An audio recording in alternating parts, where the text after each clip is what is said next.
여러분께서는 지금 국민일보 해직기자 조상훈이 진행하는 국민라디오 아침 시사 프로그램 조상훈의 뉴스바를 듣고 계십니다.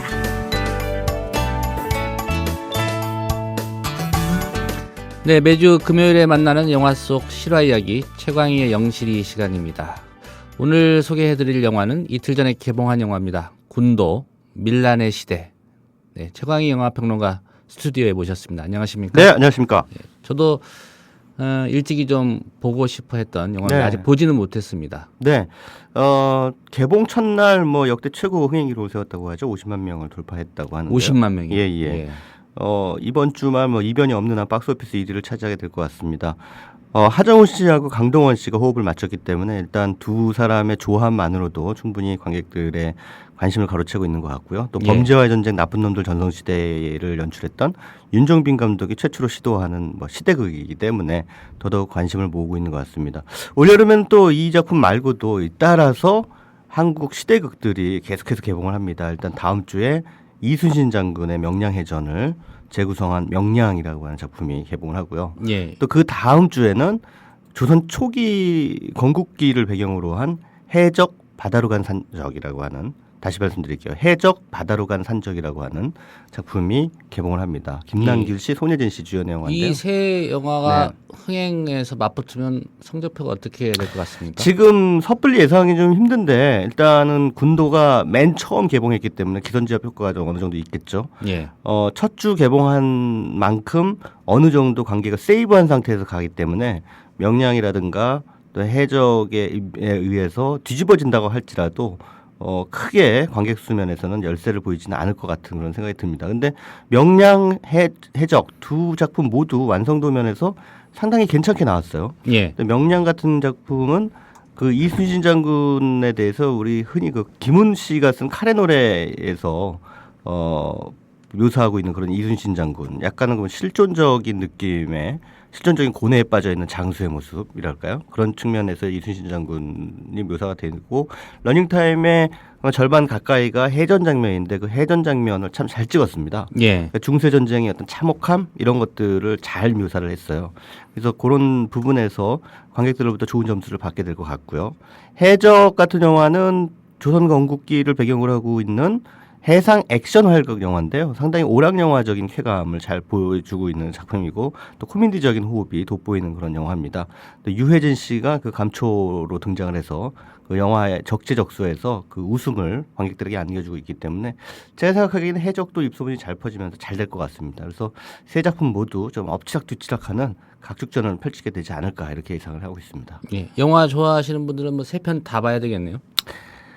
제가 보기에는 세 편 다 괜찮습니다. 예, 세 편 다 뭐 보셔도 무방하지 않을까. 뭐 그 중에 한 편만 꼭 한 편만 골라라. 예. 이러면은 이제 거기에 따라서 취향이 조금 이제 들어가게 되는데요. 군도는 조금 통쾌한 느낌, 명량은 비장한 느낌, 그리고 해적은 유쾌한 느낌이거든요. 그러니까는 자기 취향이 난 뭐 어떤 그 감성을 좀 얻고 싶다. 라고 먼저 스스로에게 물어본 다음에 난 비장한 느낌이 좋아. 그럼 명량 보시고, 나는 유쾌한 느낌이 좋아. 그러면 해적 보시고, 난 통쾌한 게 좋아. 그러면 군도 보시고 뭐 이러시면 될 것 같습니다. 어쨌든 한국 시대극 올 여름에 개봉하는 그 시대극을 보면서 약간 그동안 우리나라 시대극의 어떤 흐름하고 좀 비견되는 뭔가 이렇게 변화상을 좀 엿볼 수가 있는데요. 좀 흥미로운 변화를 좀 볼 수가 있는 대목이 있는데, 어떤 변화가 그게 뭐냐면 있습니까? 일단 지금까지 뭐 여러분들이 잘 아시는 그 사극 같은 경우에는 일단 광해 왕이 된 남자가 있고요. 또 예. 왕의 남자라는 작품도 있고요. 또 언뜻 생각하기는 또 불꽃처럼 나비처럼이라는 작품도 있고요. 대략 그 왕조사를 중심으로 한 그런 시대극들이 많았습니다. 중심에 이제 왕실이 있는. 예, 왕실 또 궁궐에서의 권력 암투 뭐 이런 것들, 특히 이제 궁궐이 많이 배경으로 등장하죠. 지난 봄에 개봉했던 현빈 씨 주연의 영린이라는 작품도 정조를 주인공으로 내세운 작품이잖아요. 이렇게 왕이 주인공인 작품이거나 아니면 왕이 아니더라도 어쨌든 궁궐이 배경인 그런 작품들이 줄을 이루었는데 이제 궁궐을 떠나고 있어요. 한국 시대극들이. 그러면서 이제 어떻게 보면은 그 특히 이번 주 개봉한 군도 같은 경우에는 조선 후기에 실제 했던 그 지리산 추설이라고 부르는 의적대를 이제 모티브로 해가지고 이 영화의 어떤 극적 스토리를 만들어내고 있는 작품이라고 할 수 있겠고요.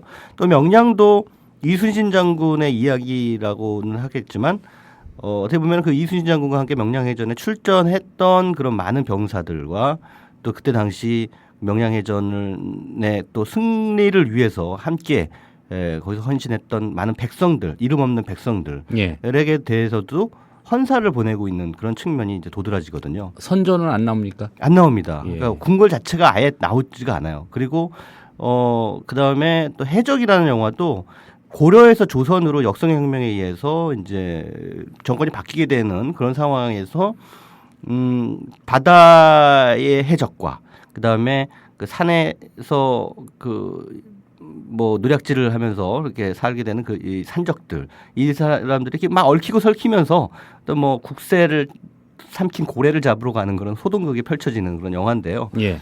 이 작품도 역시 도적대가 영화의 어떤 그 표면 위에서 중요한 역할을 하고 있다는 점에서는 군도라고 하고는 작품하고 좀 일맥상통한 그런 구석이 있다고 할 수 있겠죠. 그러니까 결론적으로 말씀드려서 군도, 명량, 그다음에 해적, 올여름에 개봉하는 시대극들은 유독 그 민중사적 관점의 그 영화들이 굉장히 많다.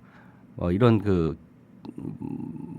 결론을 좀 얻을 수가 있지 않을까 싶습니다. 예. 왕과 궁궐은 배제된. 네, 그렇습니다. 특히 그 군도 밀란의 시대 같은 경우에는 사실 지금의 시대하고 반추해 봤을 때도 어느 정도는 좀 뭔가 시대성과 이렇게 밀접한 연관이 있는 부분이 있어요. 시의성이라고 하는 부분이 그냥 영화가 대충 만들어지는 게 아니에요. 예. 지금 관객들의 정서하고 접점을 만들어내야 되거든요. 그래서 과거를 불러낸다고 할지라도 시대극이 그 영화를 만들 때는 현재의 관객들이 가지고 있는 잠재의식 속의 어떤 불만이라든가 불안, 이런 욕망, 이런 것들이 같이 투영이 되기 마련이거든요.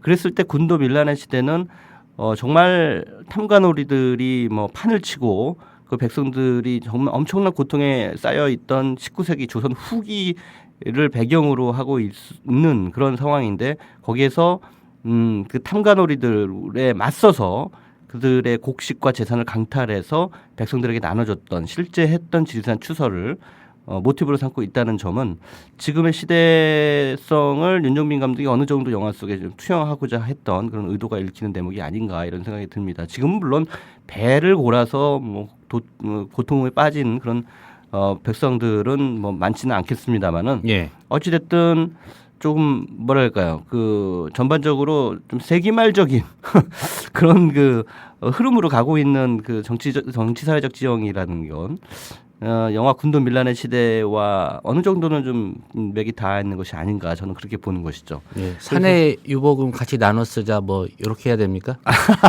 그건 아니고요. 어찌됐든 사람이 굉장히 그 피폐해질 때, 그 시대가 피폐해질 때는 의적이 등장하기 마련인 것 같아요. 그러니까 조선 시대에 뭐 3대 의적이라고 하는 사람들이 이제 홍길동, 또 뭐 장길산, 또 한 명이 누구였더라?